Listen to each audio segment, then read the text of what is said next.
as you said, off-air, feels like a big day at the football club. We understand there's still work to do, but the new custodians, we'll call them, the football club are here today. How's it been having them? Yeah, it's been good. I'm looking forward to working with them. Initial discussions have gone well as to where we want to be, what we're trying to achieve. Just making sure we're all sort of on the same page.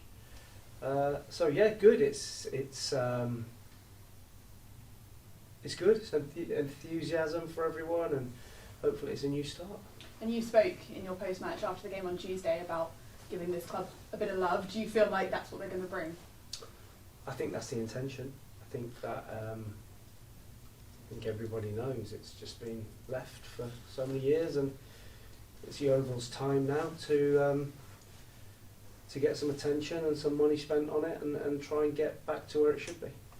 And on the money spent on it, they have said they're fully behind you, ready to help you add additions to the squad. You made it clear it's not easy at this time of the season, but they seem to be keen to get more players in. Yeah, they're keen, but I don't think they're daft enough that because of the stage of the season we're at, that we don't go and get people just for the sake of it, and we get caught wasting money. So there still has to be some reasoning and a process behind how we recruit, and if that person isn't available, we can't magic them up. And like I say, at this stage of the season, it's very difficult to get good players because nobody wants to let them down. And have you been able to have conversations with them about potentially who you would like to bring in if you can? Yeah, of course. I've given them some names, and we've tried to move on that. It is a really difficult stage of the season to try and recruit really good players. On the game on Tuesday, how important was it to stop that losing run? Important. I felt our second half performance deserved 3 points. A lot of apprehension amongst the players in the first half, worrying about what's happening, the pressure they feel.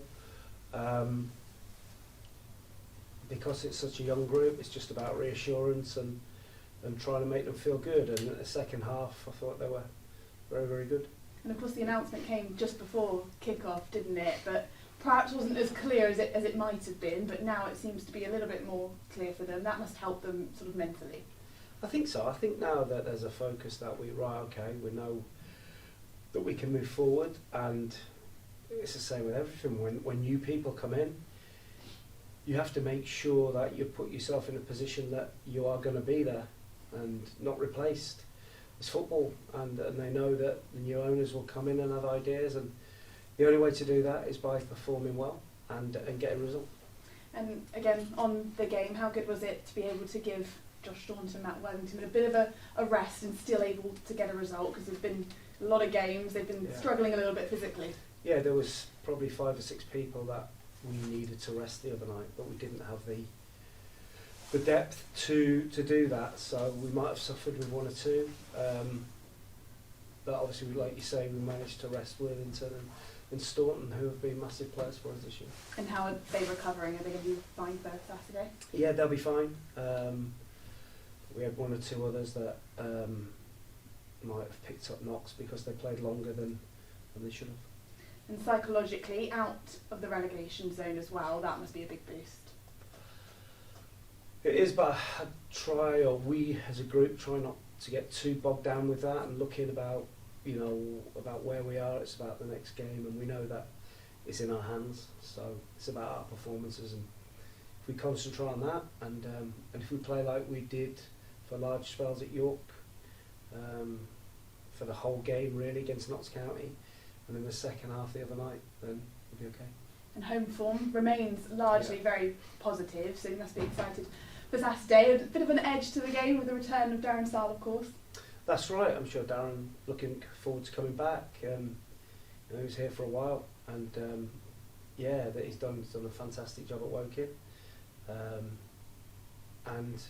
He's a good guy. Looking forward to seeing him, but we have to try and get 3 points. He understands that. It's for our cause, and they're trying to get 3 points for their cause, which is at the other end of the table. And we've spoken so often about the sort of second 45 minutes often being better than the first. Do you feel like you're getting closer to that full 90-minute performance? Only if we can attack that end. both halves, I think we'd be all right then. But it's not allowed. I just think with the new people coming in, it might give everybody a lift. It might not be as much negativity around the stadium because the players pick up on that, and hopefully it's a feel-good factor and we can get that bounce on Saturday. Yeah, that's going to be my next question. Do you hope now with the announcement today that perhaps maybe fans that haven't been coming to the games might return and just give those players a little bit more of a boost? Yeah, we sincerely hope that that's the case and we get extra numbers, because that can only be helpful for us. I mean, I understand that fans, when they've been beaten down for so long, are very sceptical about who it is, what it is, why it is. I think hopefully that's been put to rest and they can now fully get behind the club that they support. Did you know, as an opposition manager, when you came to Huish Park, how difficult a place it can be? I imagine you're wanting to get it back to that place. That's right. If we can get the place bouncing again, it can be so powerful to us, and there's no reason now why we can't, for the last so many games, whatever we've got left at home, why we can't have it like that. Thanks for your time. Good luck on Saturday. Thank you. Pleasure. Really? Mark, first of all, are you concerned about the number of goals that are coming, but they're not coming from open play? For or against? No, for us, you've scored. Of course, but that's been the case all season. Yeah, but I mean, is it sort of getting to a point where you're getting really worried about it now, that we have to rely on a penalty all the time? Or Of course, I'm worried about it, but it's been a theme all season. It's probably not something we can change too much before the summer. So it's about us trying to get goals from all over. But I'm convinced the more pressure we put on teams, the more chances and goals we'll score.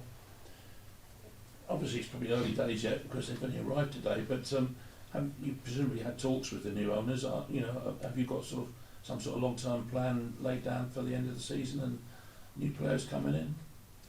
I think the most important thing is that we have to stay in the division first before there's any. Of course, there's a long-term plan, but the long-term plan has to be the short-term plan to start with, and that's to make sure we stay in the league, and then we can talk all we want about next year. You managed to bring in a couple of young lads from Bristol City. One in particular seems to have started very well. The other one, is perhaps finding his feet a bit. Are you pleased with their acquisition? Which one started well? Owers, I thought, from. So Owers played very well at York, I felt. We have to remember they're two young players that it's a totally different ball game to playing under 23s. Josh had not played loads of football before he came in. He got cramped in the second half at York.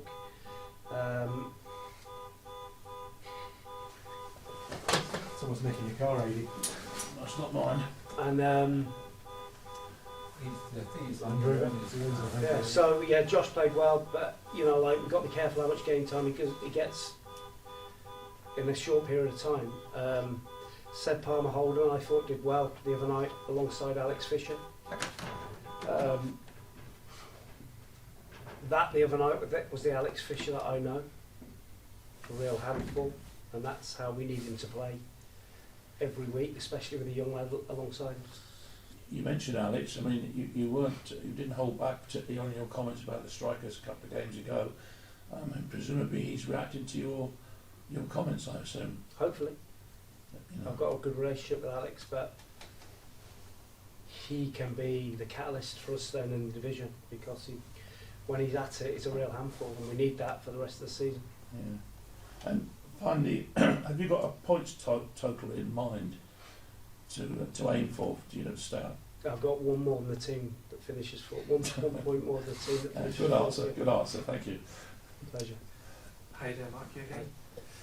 Obviously you've touched on how hard it is to get players in at this stage of the season, but you also said that we kind of need the foundations behind the scenes to be laid. Has there been talks about maybe getting the staff and infrastructure sorted in the short term? Yes. Of course, everybody knows that we're short on staff. But also, what you got to think about is that if the worst did happen, we can't be taking on loads and loads of liabilities. That if the worst did happen, but for me, we have to look forward. I'm not thinking about that, and I know the new guys are trying to put things in place. And now that the kind of losing run has been ended, is it crucial now you've got 2 home games to really get the crowd behind you and hopefully get the points to lift you up the table? We're talking like we'd lost 10 on the trot, but we lost 3. Like, you know, it's like, and 2 of those games were magnificent. We've had one, since I've been here, one horrendous performance, and that was at Maidenhead. So we're not getting too uptight about it. It's great that we got a result. I thought we should have got 3. 3 points on Tuesday. But we have to go and get another one on Saturday. It's going to be an amazingly tough game against a really good team. So we've got to make sure we're up for it and go and get some. Hopefully you do. Best of luck for the weekend. Thanks very much. Mark, can you just sort of give us an idea of how hard it has been to do your job, really, and you and the players over the last few months with all the uncertainty going on? It's not been easy, for certain. Obviously, it's a tough environment to come into. In a perverse way, I've enjoyed it because it's a challenge. But what we've tried to do is make sure that the players haven't got too many excuses. But they've had lots. They could have used so many excuses, but as a group, they've just got on with it. Every game they've been in, they've tried, given everything. But it does become increasingly hard when you haven't got, say for instance, you haven't got physio, so you're gambling on players' fitness. They're gambling on their own fitness. We haven't got a facility where they can watch their own performances back. So it does become hard, but I feel more sorry for the players than myself. But short answer to your question, it's been hard, but perversely enjoyable. So now to have that light at the end of the tunnel should make a massive difference, shouldn't it? Hopefully. I'm looking forward to it. From what the initial discussions I've had, it's all positive, and hopefully these guys can give the club what it needs, which is a bit of love, a bit of money, and get it pointing in the right direction, which is what it needs quickly. Yeah, you talked about the short term. Are there certain things that you need now, straight away? I need somebody that can score us 15 goals before the end of the season. So if you know one of them, let me know. But I'm not daft at where you're not going to get one of them. So we have to be creative and come up with ways that, different ways where we can make sure we're always in the game and have a big chance of getting a result. I mean, I'm sure as someone who's been in the game a long time, they've said to you, look, you know, we're coming into a club fresh here. What is it you require? Do you need a physio is probably going to be the first thing, isn't it? You want some help in that department. I think there's loads of, I've said to the guys, I can help them. They can use my experience of being a manager for nearly 20 years, and I think they understand that. And he's just trying to point them in the right direction and help them and show them what is needed. And like you say, in the short term, is making sure we've got a support staff so the players can go out and give their best performance. Cheers, thank you. Pleasure. Right, what was the first thing they said to you? Who The new Matt and Stuart. are we going to stay up? What did you say? Yes, of course. Did they put you at ease at all? How was that meeting? Yeah, pretty relaxed meeting, good conversations about, I think we're on a similar page as to how we see the club moving forward. Of course, they come in and spend their money, they've got their own ideas of things that they want to do, and it's rightly so. My job, I think, is to try and guide them and try and help them. I'm not for 1 minute going to say they should do everything I say, but I only want to help them and try and give them the best possible chance of succeeding and taking the club forward.